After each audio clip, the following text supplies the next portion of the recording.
టాలీవుడ్ లో డాన్స్ విషయంకొస్తే ముందుగా చెప్పుకోవాల్సింది చిరు గురించి. ఆయన ఒక్క స్టెప్ వేస్తే చాలు థియేటర్స్ లో గోలగోల. ఇక ఈ తరం హీరోలలో చాలా మంది బెస్ట్ డాన్సర్స్ ఉన్నారు.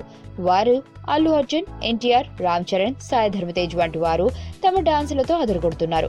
అయితే టాలీవుడ్ హీరోలలో బెస్ట్ డాన్సర్ ఎవరు అని సెలబ్రిటీలను అడిగితే ముందుగా మొదట ఓటు వేసేది ఎన్టీఆర్ కే.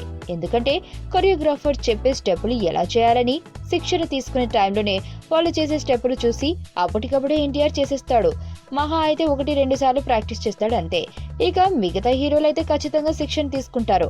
అంతేకాకుండా ఎలాంటి స్టెప్స్ అయినా సులువుగా చేయగలడు ఎన్టీఆర్. అందుకే బెస్ట్ డాన్సర్ ఎవరంటే ఎన్టీఆర్ పేరు చెబుతారు. తాజాగా ఫేస్బుక్ లైవ్ లోకి వచ్చిన సమంత కూడా ఎన్టీఆర్ బాలీవుడ్ లో బెస్ట్ హీరో అంటూ కితాబిచ్చింది. ఈ రోజు సాయంత్రం 4 గంటలకు సమంత ఫేస్బుక్ లో లైవ్ లోకి రాగా ఓ ఫ్యాన్ టాలీవుడ్ లో బెస్ట్ డాన్సర్ ఎవరని అడగడంతో ఆ ప్రశ్నకి సమంత ఎన్టీఆర్ బెస్ట్ డాన్సర్ అని టక్కున సమాధానం చెప్పింది. ఎన్టీఆర్ చాలా మంచి వ్యక్తి అని, ఫ్రెండ్లీగా ఉంటారని, అతనితో మరో సినిమా చేయడానికి తాను రెడీ అని చెప్పింది.